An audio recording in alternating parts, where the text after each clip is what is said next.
The Story of Olanma, the Foolish Princess, Episode 2. The days dragged on at the edge of the bush. Cows grazed lazily around the hut, while Olama's heart grew heavy. One morning, the stranger, now her husband, came to her with a smile that chilled her blood. "It is time," he said. "I will take you home." Hope flickered in Olama's chest, but it was short-lived. He left his head in the care of his assistant and led her into a thick, dreaded forest, feared by all. They walked until the trees closed in on them like prison walls, and the path grew narrow and dark. At last they reached a hidden compound of mud huts, shadowed by towering iroko trees. There, Olama's eyes widened in horror. 5 women emerged from the huts, their faces hollow, their bodies frail, their wrappers torn. To Olama's shock, they all looked like her. Their skin, once bright, was now dull and dry. Their eyes held the same haunted emptiness she had begun to feel. "These," the stranger announced with pride, "are my wives. Now you will join them." Olama's heart sank into her stomach. The women greeted her with weak smiles. Later that evening, as the stranger went into his hut to sleep, they whispered secrets that froze Olama's soul. "Sister," one said, pointing to a shallow grave in front of the hut, "do not dream of escape. One of us tried. He caught her, beat her, and buried her there." Another added, "He has charms. He hears thoughts. Even in silence, he knows what you plan." But the most terrifying confession was about children. "We are all childless," one said with trembling lips, "but not by nature. Each time we gave birth, the child either died before our eyes or vanished without trace. And each time he smiled as though a feast had been set before him." That night, Olama wept until her eyes swelled, but her nightmare was only beginning. In time, she too conceived. Fear gripped her tighter with each passing moon. She cried and wished she could change her fate, yet the whispers of doom grew louder.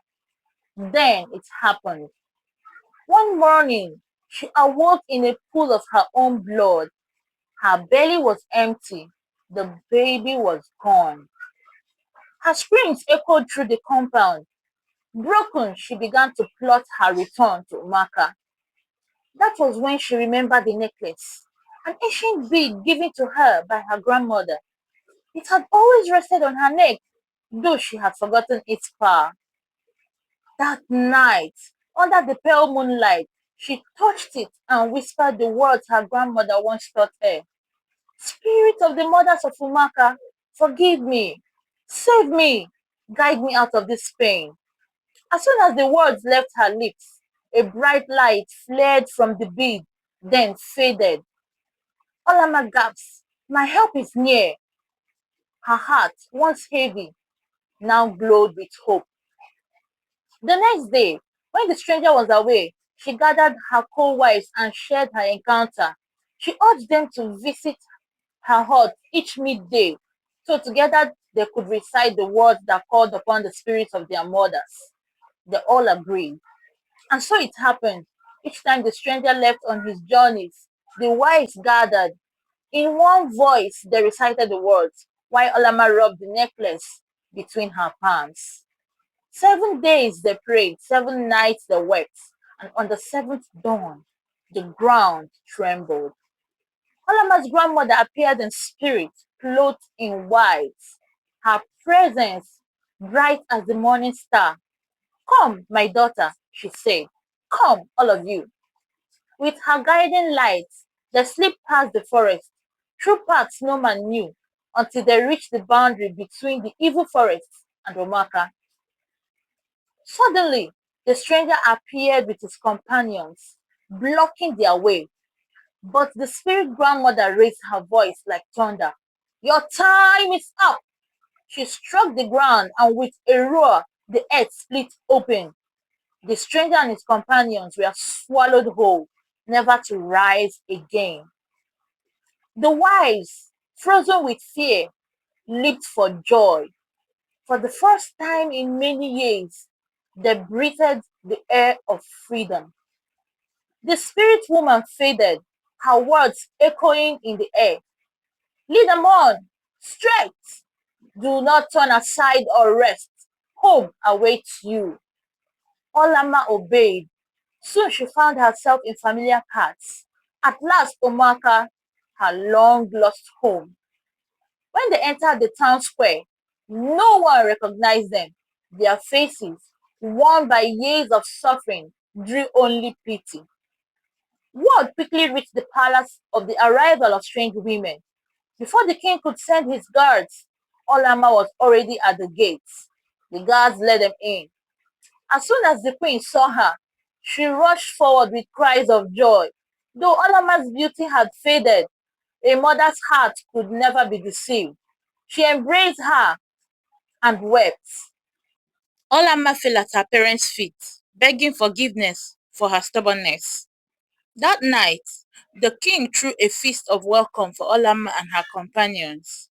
By morning, the other women were each assigned royal guards to lead them back to their homelands.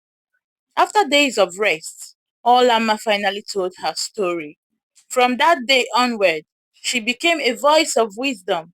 She gathered maidens beneath the Odala tree, teaching them, obey your parents. Do not be blinded by sweet words. Choose wisely, for marriage is not only beauty, it is destiny. And so, Princess Olanma, once proud and foolish, lived the rest of her days as a teacher of wisdom. Her story told for generations as a warning and a light. Moral of the story: a wrong partner can destroy you. Never marry a stranger, one without clear roots. Good looks is not a reflection of good character. It is only the stubborn fly that follows the corpse to the grave. Always heed advice, especially when it is coming from experienced people, parents, and elders. The end.